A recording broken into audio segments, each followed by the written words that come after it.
Presiden RI Joko Widodo meminta Kementerian Komunikasi dan Informatika untuk memprioritaskan anggaran belanja iklan pemerintah kepada perusahaan pers. Meski langkah itu tak bisa menyelesaikan masalah secara keseluruhan, Presiden meyakini alokasi belanja iklan pemerintah tersebut dapat menjadi bantalan jangka pendek bagi perusahaan pers yang menghadapi masa sulit di tengah persaingan platform digital. Jokowi pun berpesan agar perusahaan pers tetap menjadi salah satu pilar penjaga demokrasi. Pers Nasional 2024. Dalam sambutannya di puncak peringatan Hari Pers Nasional tahun 2024 di Jakarta pada Selasa 20 Februari 2024, Presiden meminta Kementerian Komunikasi dan Informatika untuk memprioritaskan belanja iklan pemerintah untuk perusahaan pers. Presiden mengaku memahami betul tentang permasalahan yang dihadapi perusahaan pers, terutama dalam menghadapi transformasi digital. Presiden mengatakan pemerintah tidak tinggal diam dan akan terus mencari solusi dan kebijakan afirmatif untuk perusahaan pers di dalam negeri. Meski menyadari upaya yang dilakukan saat ini belum mampu menyelesaikan masalah secara keseluruhan, namun Presiden meyakini alokasi belanja iklan pemerintah tersebut dapat menjadi bantalan jangka pendek bagi perusahaan pers. Mengakhiri sambutannya, Presiden pun berpesan agar pers tetap menjadi pilar dalam menjaga demokrasi. Terhadap perusahaan pers yang saya tahu sedang menghadapi masa-masa sulit di era platform digital ini, pemerintah juga tidak tinggal diam, pemerintah akan terus mencari solusi dan juga kebijakan afirmatif untuk perusahaan pers di dalam negeri. Saya juga meminta Menkominfo agar memprioritaskan belanja iklan pemerintah untuk perusahaan pers. Ini berkali-kali saya sampaikan, minimal untuk bantalan jangka pendek.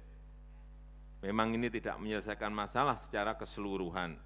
Perusahaan pers dan kita semua tetap harus memikirkan bagaimana menghadapi transformasi digital ini. Terakhir, saya ingin menitip dua pesan. Pertama, pers harus tetap menjadi salah satu pilar penjaga demokrasi. Pers harus menjadi rumah bersama untuk menjernihkan informasi. Beritakanlah fakta-fakta apa adanya, tapi bukan mengada-ada, bukan asumsi-asumsi, bukan seolah-olah ada. Yang kedua, saya sangat berharap perusahaan pers dapat memikirkan langkah-langkah konkret dan strategis, terus melakukan inovasi agar adaptif dalam merespon perubahan zaman, mampu berdiri tegak secara mandiri di tengah gempuran persaingan global. Dalam puncak peringatan Hari Pers Nasional tahun 2024 ini, Presiden Jokowi juga telah menandatangani Peraturan Presiden Perpres Nomor 32 Tahun 2024 tentang tanggung jawab perusahaan platform digital untuk mendukung jurnalisme berkualitas atau Perpres Publisher Rights. Presiden menyatakan penerbitan Perpres ini merupakan salah satu upaya pemerintah untuk mewujudkan jurnalisme yang berkualitas serta berkelanjutan di industri media konvensional di tanah air.